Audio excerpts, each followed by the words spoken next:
네, 안녕하십니까. 정인태의 베트남 사업 이야기입니다. 네, 뭐 베트남에도 좋은 사람들이 있어요. 그리고 나쁜 사람들이 있고, 한국도 좋은 사람이 있고 나쁜 사람이 있습니다. 이거 처음에 제가 전제를 깔고 말씀드릴게요. 왜냐하면은 이런 이야기를 할 때 좀 걱정이 돼요, 저도.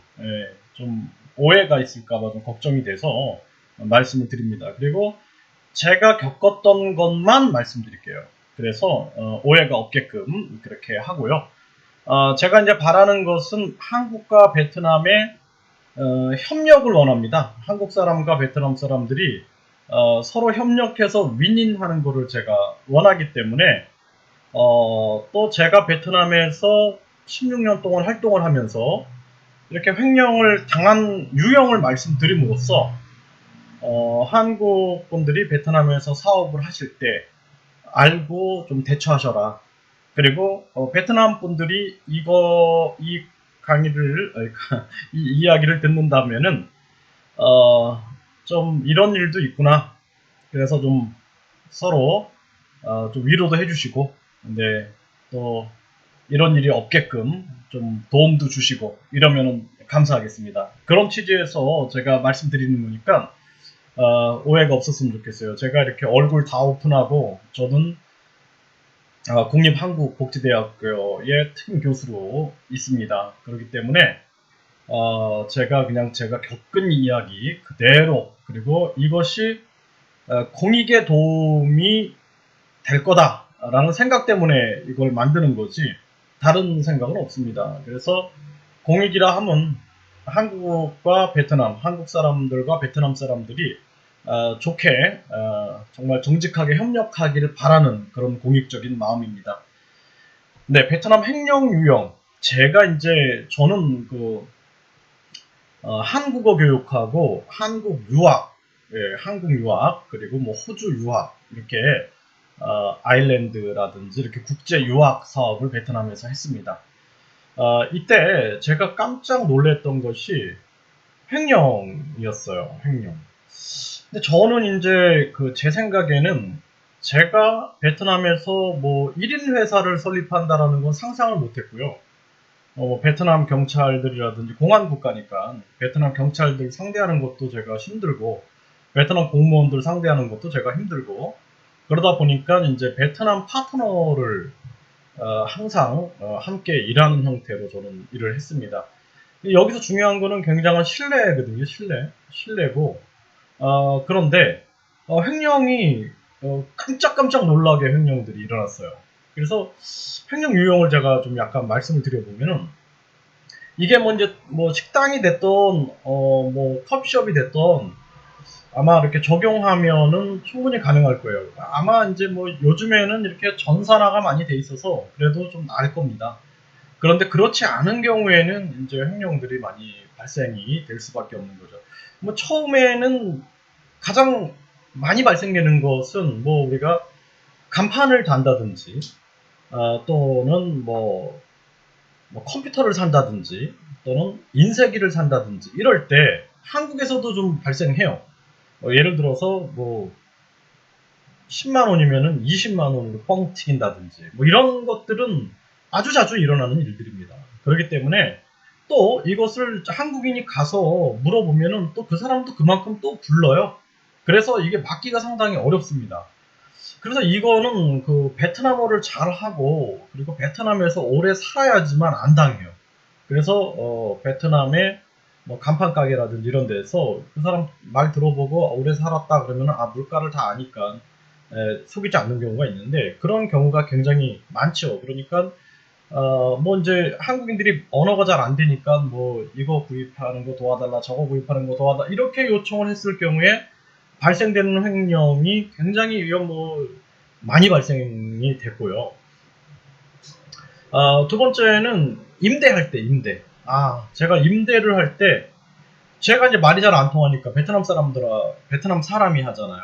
그러면은 집주인도 베트남 사람이잖아요. 그러니까 짜고 이제 뭐 예를 들어서 100만 원 정도인데 뭐 많게는 200만 원 정도로 그 지역.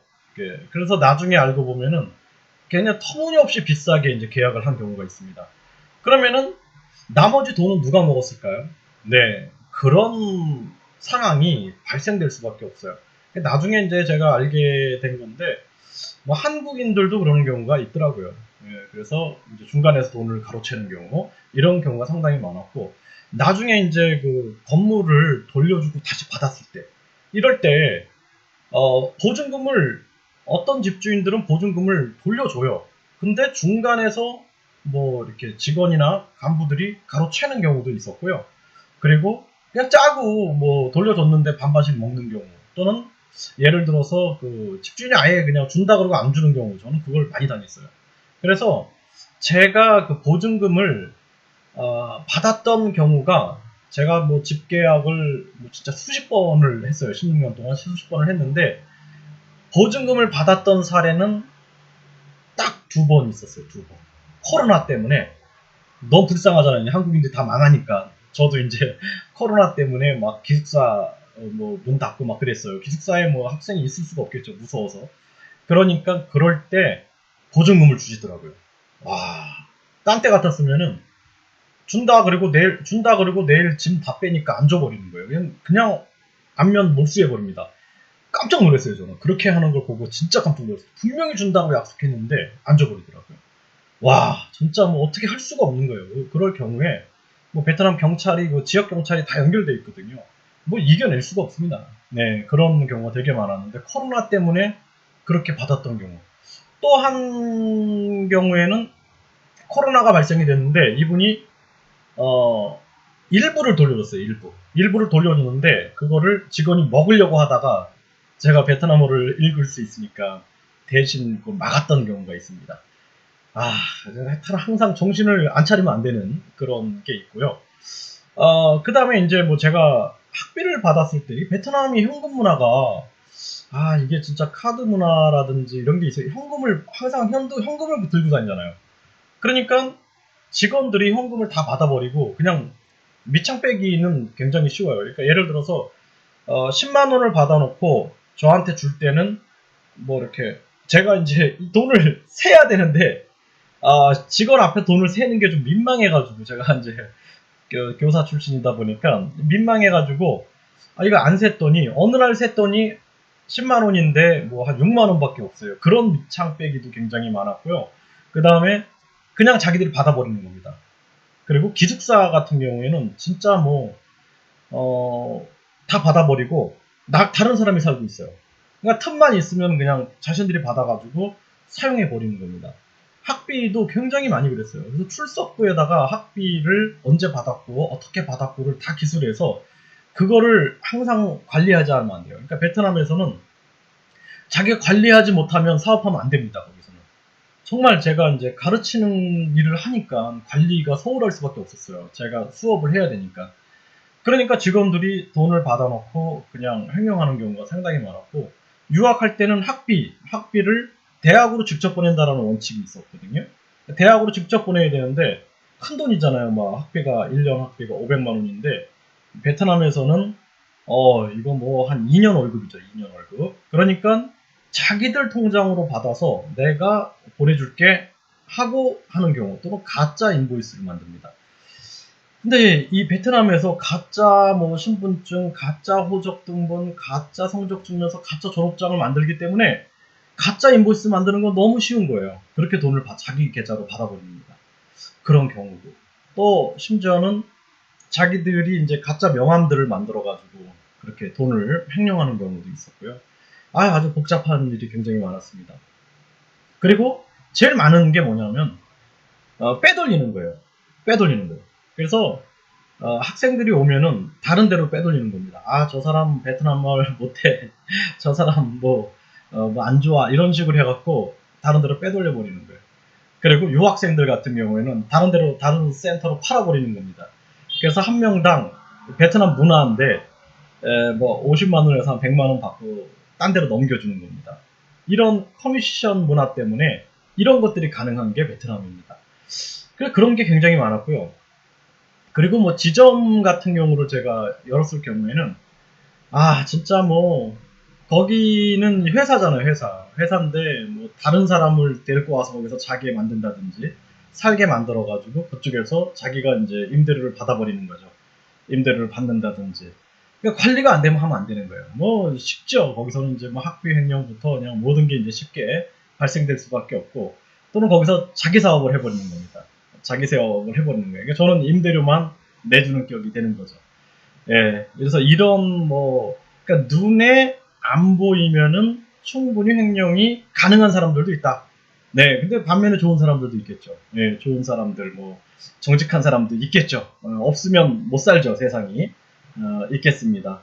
그런데, 제가 이런 경험들을 겪었습니다. 그래서 제가 드리고 싶은 말씀은, 항상 횡령이 발생될 수 있다라는 전제하에 철저한 관리를 하셔야 되고요. 그리고 본인이 베트남어를 공부하고 본인이 베트남을 먼저 아는 것이 가장 중요한 거예요. 그게 안 되면 베트남을 사업하지 마세요.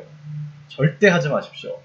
저도 모르겠습니다. 제가 한국에서는 그렇게 뭐 당한 적이 그렇게 많지가 않아요.